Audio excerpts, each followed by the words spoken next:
America in Washington, D.C. A wartime Army officer, a high official in the U.S. Treasury, an FBI special agent, an international lawyer, a special assistant to the president, a paratrooper, an American legend. This is the G. Gordon Liddy Show. All right, ladies and gentlemen, Tim Berg is now at the control panel and making up for Franklin's repeated playing of the Soviet national anthem. We have Group Ava. Thank you, Tim. I appreciate that very much. Now, my guest joining me by telephone is Matthew Vadum, an old friend, a frequent guest here. He's the senior editor at Capital Research Center, a policy institute that studies the politics of philanthropy, amongst other things. And Mr. Vadum, how are you today, Mr. Liddy? Well, I'm well, but I'm in high dudgeon now. You're geared up for the Sunday collection? Well, yes. See, I'm as you should know, I'm a Roman Catholic, and I attend Mass every Sunday, and I support my parish financially to the extent that I can. But there's going to be a second collection this coming Sunday, and it's for the Catholic Campaign for Human Development, which is purported to be the way the Catholic bishops gather money and give it to the poor. At least that's what we are told. But fortunately, you have alerted us to the fact that that's not what's going on. Now, tell us, if you would, please, just what this CCHD, the Catholic Campaign for Human Development, actually is used for. CCHD was founded in 1969, the year before ACORN was founded in 1970. Mm-hmm. And that's not a coincidence, because they both were inspired by the teachings of Saul Alinsky, and they are both so-called social justice organizations. In other words, they're Marxist-based groups that want to redistribute the wealth. That's all they stand for. Now, the misconception about the Catholic Campaign for Human Development, which is the charitable arm of the U.S. Conference of Catholic Bishops, is that they actually help the poor. Well, no, they don't. They don't give any direct relief to the poor. That's not what they do. All they do is fund radical community organizing groups like ACORN. Now, it is true that they reluctantly cut off ACORN last year after all the controversies over voter fraud and voter registration fraud and the $1 million internal embezzlement scandal within ACORN and the 8-year cover-up. But they are of the same mind as ACORN on all major issues. They believe that capitalism is unjust. They say right there in their mission statement, you can look it up on their website, that they want to get at the root causes of poverty, which strikes me as a far left code word for saying economic freedom. They believe that economic inequality, that natural economic inequality caused by people having different skill sets and inheritances and so on, is just unfair, and they want to force massive, radical social transformation. Yeah, that's what they're all about. They're not about giving alms to the poor. No, they're about trying to have equality of outcomes as distinguished from equality of opportunity. That's right. That's right. They don't believe that there's that. They like to tell this story that if you give a man a fish, he eats for a day, but if you teach a man to fish, he eats for a lifetime.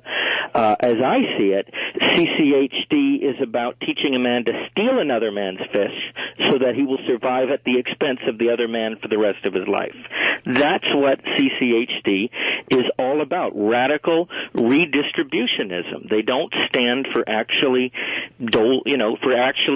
providing direct relief to the poor. And so a lot of conservative Catholics are being conned by this group, and they're not even aware that their money is not being given to good works. It's being given to Saul Alinsky's foundation itself, which is called the Industrial Areas Foundation. It's being given to other community organizing networks such as PICO and DART, which PICO I think is People in Communities Organizing. DART is Direct Action and Research something institute, and the Gamaliel Foundation. These are all radical community organizing groups, just like ACORN. Yeah, and Saul Alinsky, who is the godfather to all of this. Right, who praised Satan in the internet. Yeah, he's a Marxist Machiavelli who dedicated his activism opus, you point out, Rules for Radicals. He dedicated it to Lucifer. That's right. Now, how did the Catholic bishops ever get hooked up with a guy like that? Because they are preaching the so-called gospel of social justice, which, you know, one could have. I'm not the one to enter into a theological discussion. No, but here's the thing: there's commutative justice, and you know, and there's also there's another form of justice. But what is social justice supposed to be?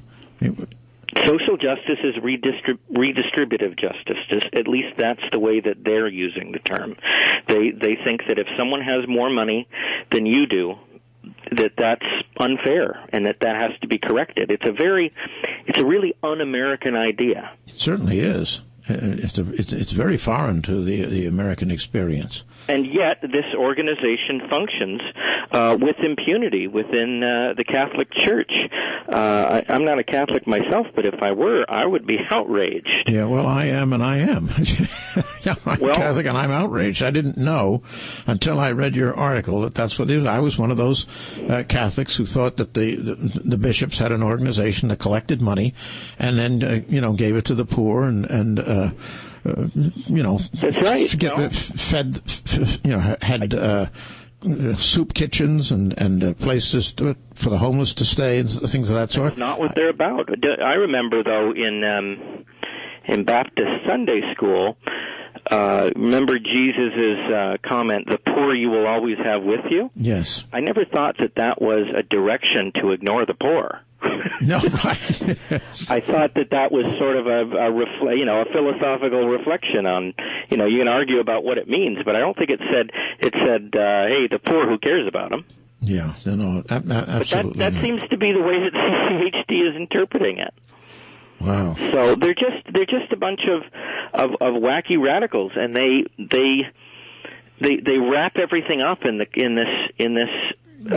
this religious clothing and market their Marxism that way. Yeah, and Richard Viguerie, who is a conservative Catholic activist, I know him very well. I've known him since 1968. Right. He says most of all, the voter drives that ACORN conducted were in support of politicians who support abortion on demand and other policies that most Catholics oppose. Wow. Right. Well, but it took the scandals of last year, the embezzlement scandal and all the voter registration fraud allegations, for anyone to start caring about ACORN. Yeah. Well, and then this year with the undercover prostitution videos, that really put the nail in ACORN's coffin. But that doesn't change the fact that this CCHD does not give money to the poor. CCHD does not help the poor. I would argue they harm the poor. Matthew Vadum, ladies and gentlemen, Senior Editor at Capital Research Center. Thank you, sir. Thank you.